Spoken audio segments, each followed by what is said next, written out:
ओम श्री साई नाथाय नमः। अध्याय 24। श्री बाबा का हास्य विनोद, चने की लीला, सुदामा की कथा, अन्ना चिंचणीकर और मोसीबाई की कथा, बाबा की भक्त पारायणता। प्रारंभ।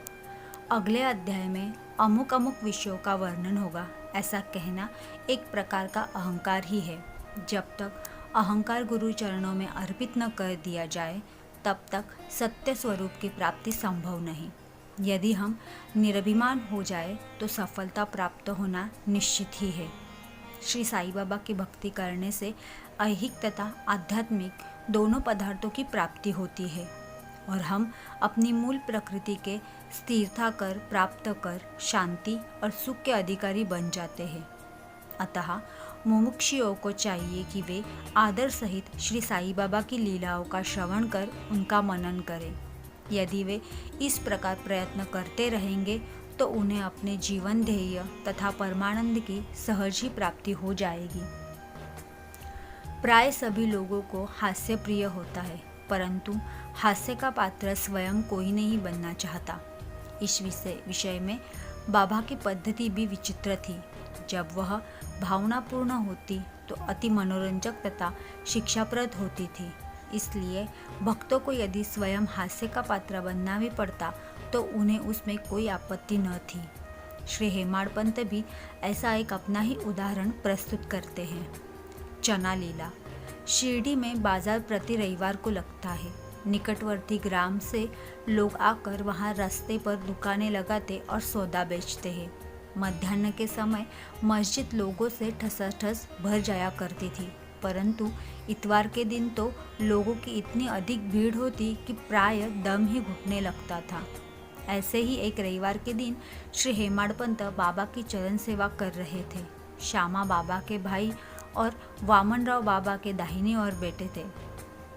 इस अवसर पर श्रीमान बूटी साहेब और काका साहेब दीक्षित भी वहां उपस्थित थे। तब श्यामा ने हंसकर अन्ना साहेब से कहा कि देखो, तुम्हारे कोट की बाह पर कुछ चने लगे हुए से प्रतीत होते हैं। ऐसा कहकर श्यामा ने उनकी बाह स्पर्श की, जहाँ कुछ चने के दाने मिले।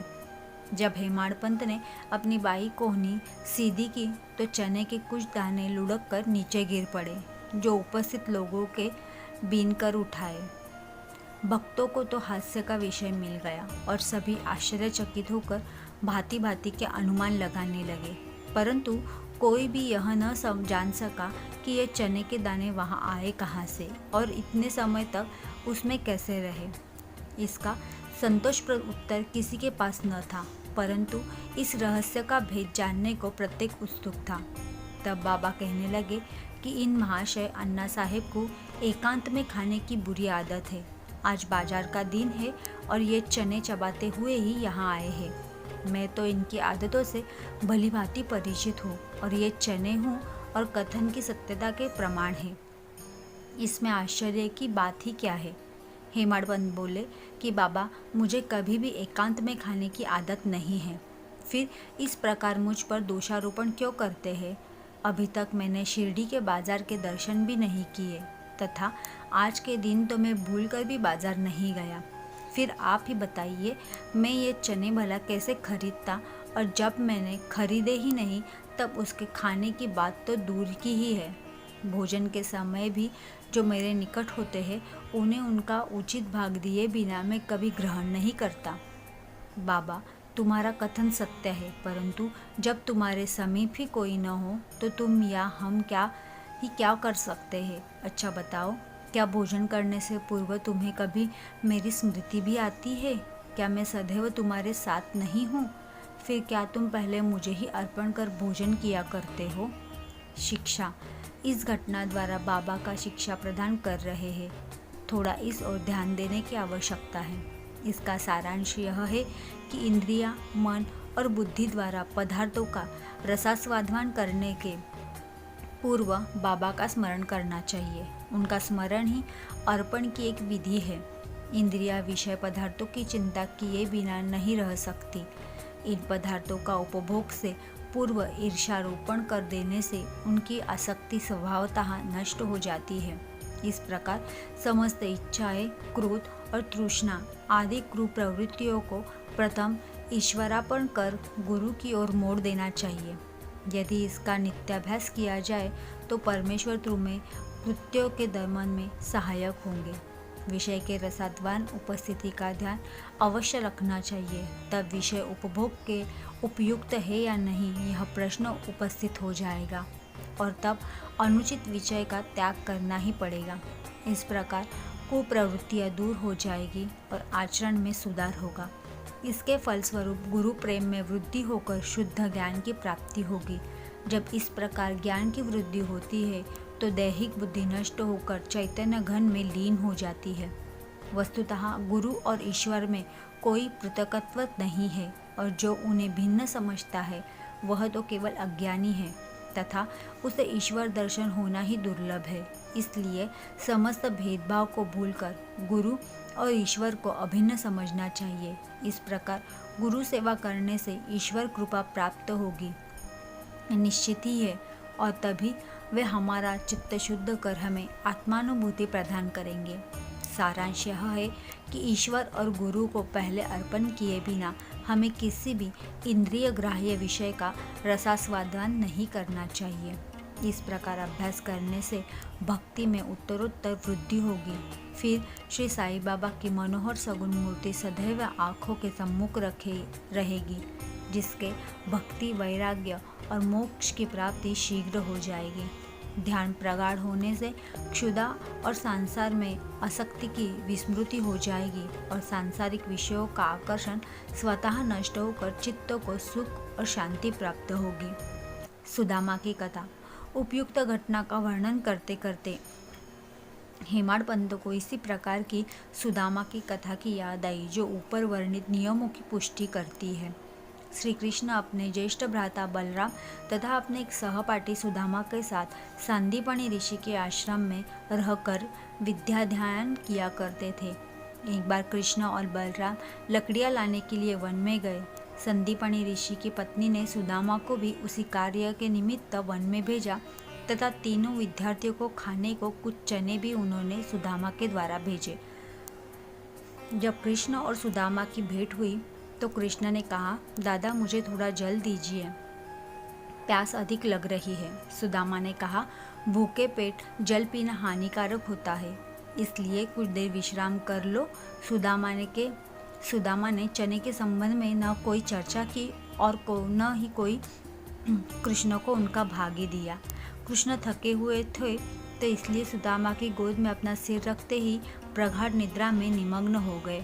तभी सुदामा ने अवसर पाकर चने चबाना प्रारंभ किया।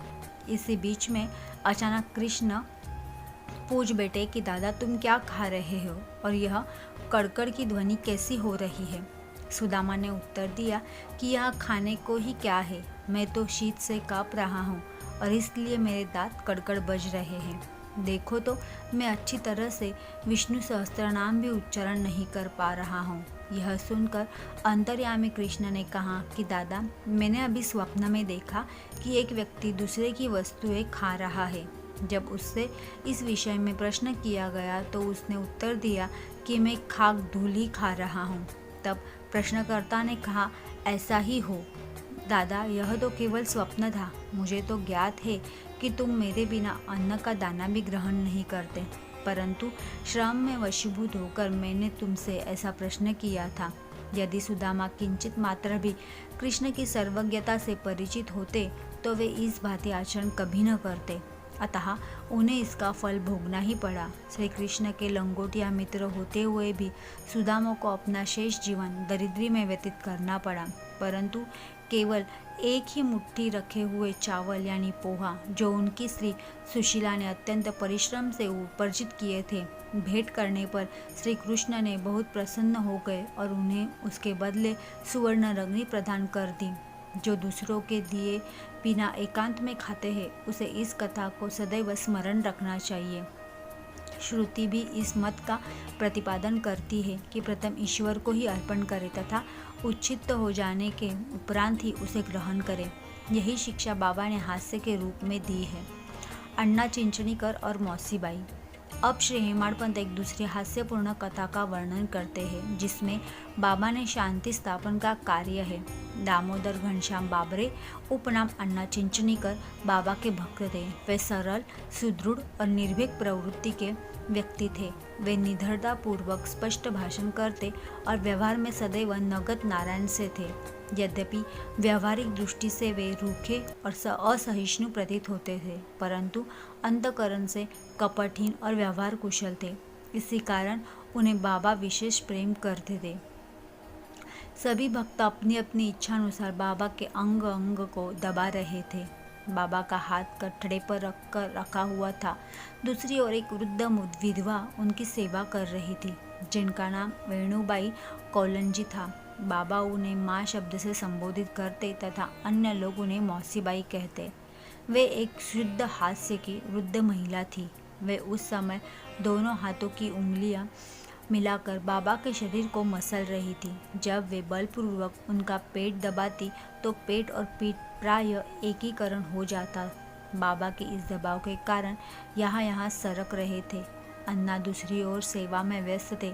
मौसीबाई का सिर हाथों की परिचालन क्रिया के साथ नीचे ऊपर हो रहा था। जब इस प्रकार दोनों सेवा में जुटे थे तो अनायास ही मौसीबाई का मुख अन्ना के अति निकट आ गया। मौसीबाई विनोदी प्रवृत्ति की होने के कारण ताना देकर बोली कि यह अन्ना बहुत ही बुरा व्यक्ति है और यह मेरा चुंबन करना चाहता है। इसके केश तो पक गए हैं, परंतु मेरा चुंबन करने में इसे तनिक भी लज्जा नहीं आती है। यह सुनकर अन्ना क्रोधित होकर बोले, तुम कहती हो कि मैं एक वृद्ध और बुरा व्यक्ति हूँ? क्या मैं मूर्ख हूँ? तुम खुद ही छेड़खानी करके मुझे झगड़ा कर रही हो। वहाँ उपस्थित सब लोग इस विवाद का आनंद ले रहे थे। बाबा का स्नेह तो दोनों पर था, इसलिए उन्होंने कुशलतापूर्वक विवाद का निपटारा कर दिया। वे प्रेम पूर्वक बोले, अरे अन्ना, व्यर्थ ही क्यों झगड़ रहे हो?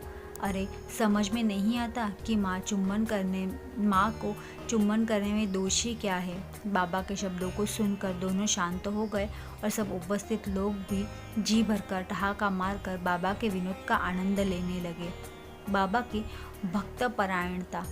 बाबा भक्तों को उनकी इच्छानुसार ही सेवा करने दिया करते थे और इस विषय में किसी प्रकार का हस्तक्षेप उन्हें सहन नहीं था। एक अन्य अवसर पर मौसीबाई बाबा का पेट बलपूर्वक मसल रही थी, जिसे देखकर दर्शकगण व्यग्र होकर मौसीबाई से कहने लगे कि माँ, कृपा कर धीरे धीरे ही पेट दबाओ। इस प्रकार मसलने से तो बाबा की अतड़ियाँ और नाड़ियाँ ही टूट जाएगी। वे इतना ही कह भी न पाए थे कि बाबा अपने आसन से तुरंत ही उठ बैठे और अंगारे के समान लाल आंखें कर क्रोधित हो गए। साहस किसे था जो उन्हें रोके? उन्होंने दोनों हाथों से सटके का एक छोर पकड़ा, नाभि में लगाया और दूसरा छोर जमीन पर रख उसे पेट से धक्का मारने लगे। सटका लगभग 2 या 3 फुट लंबा था। अब ऐसा प्रतीत होने लगा कि वह पेट में छिद्र कर प्रवेश कर जाएगा। लोग शोकित एवं भयभीत हो उठे कि अब पेट फटने ही वाला है। बाबा अपने स्थान पर दृढ़ हो उसके अत्यंत समीप होते जा रहे थे और प्रतिक्षण पेट फटने की आशंका हो रही थी। सभी की कर्तव्य विमूढ़ हो रहे थे। वे आश्चर्यचकित और भयभीत हो ऐसे खड़े थे मानो गूंगों का समुदाय हो। यथार्थ में भक्तगण का संकेत मौसीबाई को केवल इतना ही था कि वे सहज रीति से सेवा शुश्रूषा करें। बाबा की इच्छा बाबा को कष्ट पहुंचाने की नहीं थी। भक्तों ने तो यह कार्य केवल सद्भावना से प्रेरित होकर ही किया था, परंतु बाबा तो अपने कार्य में किसी का हस्तक्षेप कणमात्र भी न होने देना चाहते थे। भक्तों को तो आश्चर्य हो रहा था कि शुभ भावना से प्रेरित कार्य दुर्गति में परिणित न हो गया हो और वे केवल दर्शक बने रहने के अतिरिक्त कर ही क्या सकते थे। भाग्यवश बाबा का क्रोध शांत हो गया और सटका छोड़कर वे पुनः आसन पर विराजमान हो गए। इस घटना से भक्तों ने शिक्षा ग्रहण की कि अब दूसरों के कार्य में कभी हस्तक्षेप न करेंगे और सबको उसकी इच्छानुसार ही बाबा की सेवा करने देंगे। केवल बाबा ही सेवा का मूल्य आंकने में समर्थ है। श्री सद्गुरु साईनाथा पर्णमस्तु। शुभम भवतु।